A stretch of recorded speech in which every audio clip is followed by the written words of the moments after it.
Happy Monday morning, guys. We're going to start off this week with quite a fact. There are more active duty military members serving in Washington, D.C. than there are in Afghanistan right now. Think about that. That sort of sets the stage for the week ahead. I had this moment where I thought, I need a cup of coffee amongst friends. So thank you for joining me this morning. And if you're joining us a little bit later, it's great to have you anyways, as we start off a new week and really what's going to be a new chapter in America with a new administration. But before we get to the inauguration on Wednesday, I thought there's three stories that are worth having on your radar. And the first being the confluence of events, what we're hearing about as far as security in Washington, D.C., as well as what we're hearing from the Defense Department about moves overseas. So this is the confluence of news. You have the Department of Defense announcing the drawdown of American troops in Afghanistan and Iraq. They announced that just a few days ago. So in Afghanistan, we're at 2,500 troops there. In Iraq, we're at 2,500 troops. Just for context, in Afghanistan, at our highest levels, we were at more than 100,000 troops in America's longest war. So we're now in Afghanistan at the lowest troop level since 2001. President Trump talked about this in the fall. We didn't know exactly when it was going to happen. We heard it was going to be before the inauguration, and now we have that announcement. So that's taken place. One of the promises of the Trump administration, of course, was to end what they called America's endless wars. So for the Trump administration and that agenda, this is part of that agenda. So these are why some of the moves are being made. The Defense Department says in Afghanistan specifically, they want to clear a way for an Afghan-led peace process. And we'll see what happens next on that and what the new administration does as far as policy in Afghanistan. In the meantime, though, in Washington, D.C., you have this huge presence of U.S. troops, of the National Guard. The National Guard is a unique part of the military. When we look at the U.S. military overall, in general, the National Guard, if you hear, for example, in your state, the Texas National Guard answers to the state.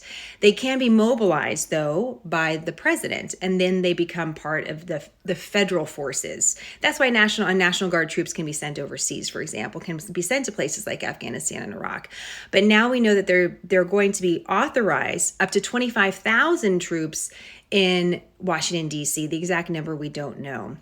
This is, of course, because of security at the U.S. Capitol. And although there's so much emphasis about the inauguration, it really bears just a reminder that the National Guard is mobilized before the inauguration as well as after. It was 30 days overall from the point of the Capitol Hill riot that we saw nearly 2 weeks ago. So why? Why is the National Guard there? For security. We always know inaugurations are a big event that need a lot of security, a lot of high-profile people. But this year more than ever, because of the Capitol Hill riot, there's a question about security overall. There's a new report from the Associated Press that says there's going to be extra vetting even of National Guard soldiers because of concerns of some sort of insider that could be a security threat. I mean, that's being reported. The Army Secretary says there's no evidence of that, but they're just doing extra checks. Just another sign of extra security ahead of the inauguration. The Secret Service, by the way, runs point on the inauguration, but everybody's involved. Everybody's involved. So a lot to watch as far as security. We're going to do a deeper dive of what we know about the Capitol Hill riot as we mark 2 weeks since the day of that riot on Inauguration Day. So we'll have more on who, what, where, when, how, and what we should know from that event. But just an interesting context, isn't it, about where our military is stationed right now? Where is it actually stationed right now? The National Guard, by the way, was developed, listen to this, back at the beginning of America, before America was America, where local militias were formed for security purposes for the colonies. And so when we say militia now, it has a different connotation, but that's the beginning. The National Guard goes back to the 1600s. That's where its origins are. So local forces protecting the local places that they represent, but can be mobilized on a federal level. Many of you have asked about foreign policy news, and I just want to put that on your radar as well. We did have some news over the weekend about Iran. We had a flyover that took place. We've seen a flyover before in the Persian Gulf. The United States is sending B-52 bombers over the Persian Gulf as a show of force because of an increasingly aggressive posture from Iran. Iran was holding military drills, testing out long and short range missiles over the weekend. And so you had these two things happening at one time. This flyover happened a few weeks ago. Iran has talked aggressively about these flyovers.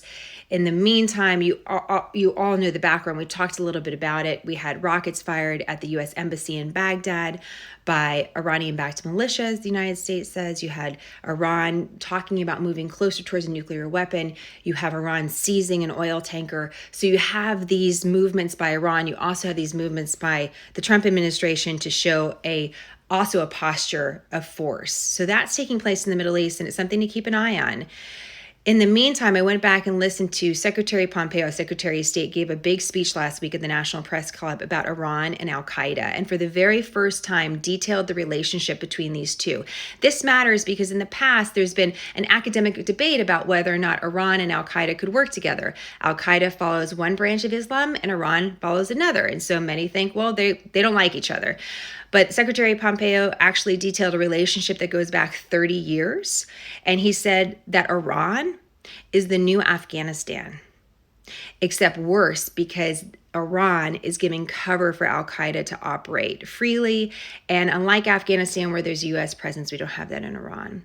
This is important to watch. It's very strategic. You know, when you see these members of an administration give a series of speeches before they leave, they're trying to tell their own story about their tenure. So that's important. There's politics at play. But this is a really important, notable speech. It's been talked about a long time behind closed doors about what this relationship is like. Secretary Pompeo said it very directly. This is happening. This is a big threat, and it's a concern. Final thing, as we know, it's Martin Luther King Jr. Birthday. We're celebrating as a federal holiday. Only one of two holidays in America named after an American. George Washington's birthday is what we consider President's Day, is the official day. But Martin Luther King Jr. holiday. And every holiday, I like to pick a different speech to read. Martin Luther King Jr. was an incredible leader. He was an incredible speaker, but an incredible writer as well. So I put a couple speeches on the website for you. You could listen to one. You could also read one. So just wanted to put that out there. But there's a reason why Martin Luther King Jr. is also in the news, and that's because of Ebenezer Baptist Church. So that's also called America's Freedom Church. It was a church founded in Atlanta, Georgia, after the Civil War by a freed Black man who, started this church. There's only been a handful of senior pastors. Martin Luther King Jr.'s grandfather was one of them. His father was one of them. And this church is more than 100 years old, a very historic church. And the reason why it's in the news again today is because a new senator-elect, Raphael Warnock, is the pastor of the church. And so I wanted to do a little bit of a history, like what is the history of this church? What should we know about this place that has a role in American history? And so you're going to see that on our website as well. On that note, Senator Warnock has not been officially sworn into the Senate. He's Georgia's first Black senator, so he's making history.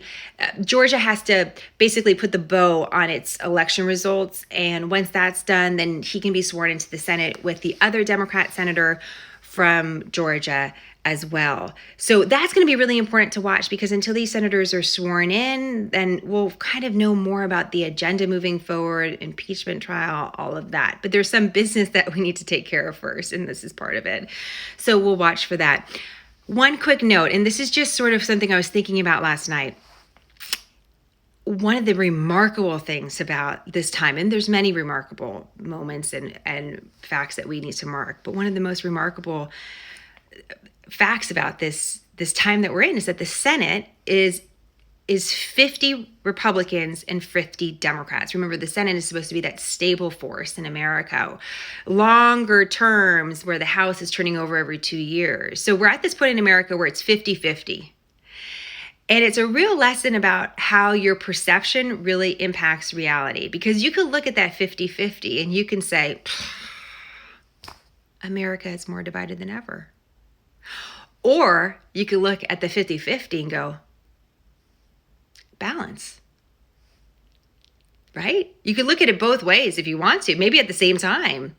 By the way, the Democrats will have the majority in the Senate because the vice president serves as the tiebreaker, and Vice President-elect Kamala Harris is a Democrat, right? So the Senate will be majority Democrat, but for regular business, when there's, when there may not be a tiebreaker, it's going to be 50-50. So I leave you with that question going into this week. Divided or balanced, or both? What do you hear more in the news as we're trying to tell America's story? Do you hear more of it described as more divided than ever? Or do you hear about it as balance? It's interesting thing to think about, isn't it? All right, guys, thanks for having coffee with me this morning. I really appreciate it. I needed it. Thank you. We got a lot of exciting stories coming up. Always look forward to hearing from you. So if you'd like us to cover something else, want something more, deeper dive on something, please raise your hand. We're here to serve you. And we want to make sure that you have the news that you need to get through your week, all right? Have a great week. It will be a historic one, and we'll be right here with you. I'll talk to you later. More on smarternews.com.